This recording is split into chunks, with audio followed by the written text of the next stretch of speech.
ಇಮಾಮ್ ಸುಯೂತಿ ರಹಮತುಲ್ಲಾಹರವರ ಈ ಗ್ರಂಥವನ್ನು ಓದ್ತಾ ಇರುವಾಗ ಒಂದು ಒಳ್ಳೆಯ ಒಂದು ಸಂದೇಶ, ಎಲ್ಲರಿಗೂ ಕೂಡ ಮನಸ್ಸು ತಟ್ಟುವಂತಹ ಒಂದು ಸಂದೇಶವಾಗಿದೆ. ಅದೇನೆಂದರೆ, ಮರಣ ಹೊಂದುವುದಕ್ಕಿಂತ ಮುಂಚೆ ಮಲಕುಲ್ ಮೌತ್ ಬರ್ತಾರೆ, ನಮ್ಮ ಮನೆ ನಮ್ಮೆಲ್ಲರ ಬರೆಗೆ ಬರ್ತಾರೆ. ಬಂದು ಶರೀರವನ್ನು ಮೂಸ್ತಾರೆ. ಎಲ್ಲಿಗೆ?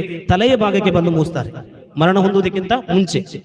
ಆಗ ಮೂಸುವಾಗ ನಮ್ಮ ತಲೆಯಲ್ಲಿ ಒಳ್ಳೆಯವರಾಗಿದ್ದರೆ ತಲೆಯಲ್ಲಿ ಕುರ್ಆನ್ ಕಿರಾತಿನ ಖುಷ್ಬು ಅಲ್ಲಿಂದ ಬರ್ತದೆ, ತಲೆಯ ಭಾಗದಲ್ಲಿ ನಡಬಿಡ್ಬೇಕು. ಎರಡನೇದಾಗಿ ಹೃದಯದ ಭಾಗಕ್ಕೆ ಬಂದು ಮಲಕುಲ್ ಮೌತ್ ಬಂದು ಏನ್ ಮಾಡ್ತಾರೆ? ಸುಂಗ್ತಾರೆ. ಆಗ ಅವರಿಗೆ ರೋಜಾ ಇದೆ ಅಲ್ಲ, ಉಪವಾಸ, ರಂಜಾನ್ ರೋಜಾದ ಖುಷ್ಬು ಬರ್ತದೆ ಅಂತ ಹೇಳಿ. ಕಾಲಿನ ಭಾಗಕ್ಕೆ ಬಂದು ಅವರು ಸುಂಗ್ತಾರೆ, ನಮಾಜಿನ ಸುವಾಸನೆ ಖುಷ್ಬು ಬರ್ತದೆ ಅಂತ ಹೇಳಿ. ನೀವು ನಿಜವಾಗಿ ಚಿಂತಿಸಿ ನೋಡಿ, ಕಳೆದ 2 ತಿಂಗಳಿಗೆ, 1 ತಿಂಗಳಿಗಿಂತ ಮುಂಚೆ, ಇದೀಗ ದುಲ್ಕರ್ ಶವ್ವಾಲ್ ತಿಂಗಳಿಗಿಂತ ಮುಂಚೆ ರಂಜಾನ್ ನಲ್ಲಿ ನಾವು ಹೇಗಿದ್ದೆವು?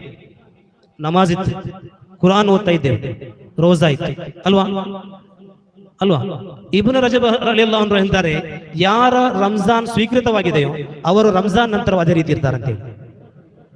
ಎಷ್ಟು ಮಂದಿ ರಂಜಾನ್ ನಂತರ ನಮಾಜನ್ನು ಕಜಾ ಮಾಡಿದ್ದೀರಿ? ಯೋಚಿಸಿ ನೋಡಿ. ಎಷ್ಟು ಮಂದಿ ಕುರ್ಆನ್ ತೆರೆದು ನೋಡಿದ್ದೀರಿ? ಜೀವನದಲ್ಲಿ ಒಂದೇ ಒಂದು ನಮಾಜ್ ಕಜಾ ಆಗಬಾರ್ದು. ಅದು ಕೂಡ ಜಮಾತ್ ನಮಾಜ್ ಆಗಿ ನಿರ್ವಹಿಸಲು ನಾವು ಅತ್ಯಂತ ಶ್ರಮ ವಹಿಸಬೇಕು.